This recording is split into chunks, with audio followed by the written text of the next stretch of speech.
Greetings everyone, my name is Dr. Jason Freeman. I'd like to welcome you all to my channel. So I just watched episode 1 of Loki season 2, and I have thoughts. Thought number 1, the mystery of this show is compelling. So the whole time I'm watching the episode, I am transfixed to the screen. I'm wondering what's going on. I'm looking, at no point was I, what I would say, bored. And so that's one thing the show definitely has going for it, that mystery. It kind of reminds me of some Doctor Who. Now, I'm a fan of like Tennant's Doctor Who and some of those guys. And so I'm not saying it's at that level. But the thing is, watching this show, it definitely has Doctor Who vibes, and that really drew in my attention for the entire episode. Another thought that I have is I actually really do like these characters. And so starting with Loki, even though I don't think this is the same Loki, I know it's not the same Loki from the movies, but even just the way the characters approached, how they're presented, I don't really see a lot of parallels between this Loki and the Lokis of the previous films, even though this is supposed to be a branch of that Loki. Regardless, whatever character this is, however Hiddleston is playing him, I like this character at the end of the day. They definitely transitioned from Loki being this psychotic murderer. Remember what he did to the eye in the Avengers movie? This guy is a psycho. And think about all the people that would have died during the attack on New York. And so they transitioned this character who is a genocidal maniac to someone you could actually pull for and you care about, and you don't want to see anything bad happen to them. Some previous reviews I've done in the past, for example, with Alex Wheatle, which was part of the Small Axe series, I made the argument that in order for someone to want to finish watching something like this, you have to at least on some level care about the character. You don't necessarily have to like them, but you have to care about them. And definitely this is the case with this character. While I didn't care about Alex Wheatle watching that and I did not enjoy it, definitely this one I do care about Loki and Mobius and the other characters involved. We can contrast that with Alex Wheatle with in the MCU Carol Danvers. I don't really care about that character.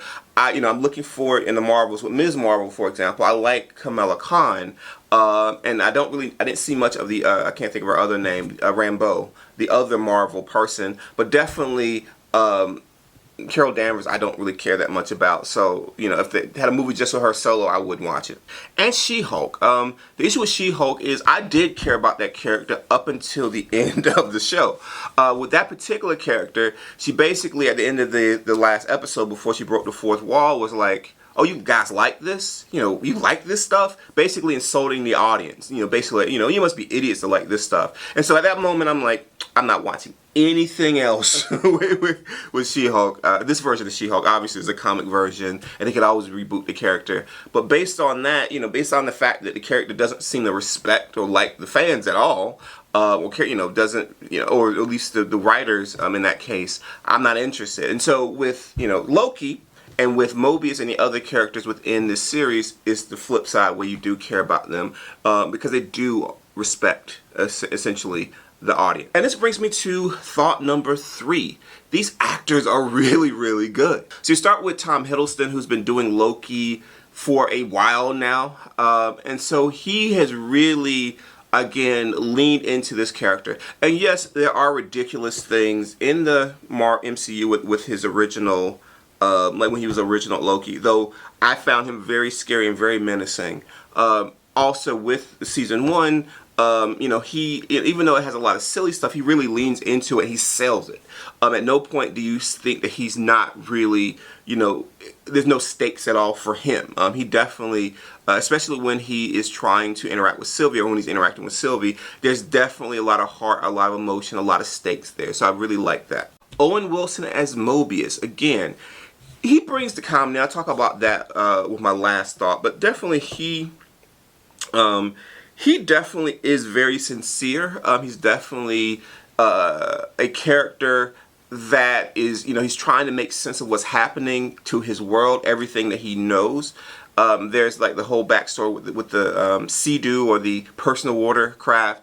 That's very, it gets you, because you think about, again, a little bit of spoiler, the life that he had, and how, in this situation where he doesn't really have any agency or control, how much he has likely lost. And so you are rooting for Mobius as well, and so that's a really good character. Hunter B-15, played by Wunmi Masaku. She is great. She's one of my favorite characters. The thing about her is that there's one scene, and again, another bit of a spoiler. She basically calls out the fact that they are basically committing atrocities, basically genocides against these different timelines. And so I was waiting for somebody to call that out. Like, this is worse than what Thanos. Thanos killed half the universe. They're killing multiple universes, you know, trillions, quadrillions, whatever you want to count. A lot of folks. And so every single person in those timelines, good, bad, men, women, babies, are being murdered by this group, by the TVA. And so I'm glad someone called this out. Now, of course, there's pushback. So those people who are buying into the philosophy, into whatever they've been doing, obviously they're going to push back. That's what genocidal maniacs do. But the fact that she called it out and that she has flipped from being this good soldier to now being someone who is trying to fight on the opposite side, I think was really good. So again, I care about this character. I don't want to see anything bad happen to this character. And Obi, played by Ki-Wai Kwan. Now, he's a new character, so you probably, if you haven't seen the episode, you don't know who this is. You've seen him in the trailer, though. And so I like this character for the most part. And sorry about that. Getting text, sorry. I like that character for the most part. And he's very sincere. And that's actually what I like about this character. There's no attempt, as far as we can see, at trying to hide anything. Very open, very nice. And again, maybe it flips as we go later. But I like this particular character. And I'm glad this character exists. But that brings me to my last thought. This show can be too silly at times. There's joking, and then there's excessive joking, and I felt like this show definitely got into the territory of excessive joking. Every single thing, every moment, you know, whole skin peeling gag, it got a little old for me. So again, we're talking about somebody facing the end of their existence, and it's just this constant joking. And so that is one of the issues with Marvel in general. I'll go and say that. One of the things that I like some DC properties, a lot of DC properties over Marvel, in that they take the joking too far. Joking is good to cut the tension, especially when you got a situation that's so tense that people might even want to walk out. So cutting the tension with from humor is good. But when the whole thing is constant joking, it just gets old. And I know that's what probably some people love about this show.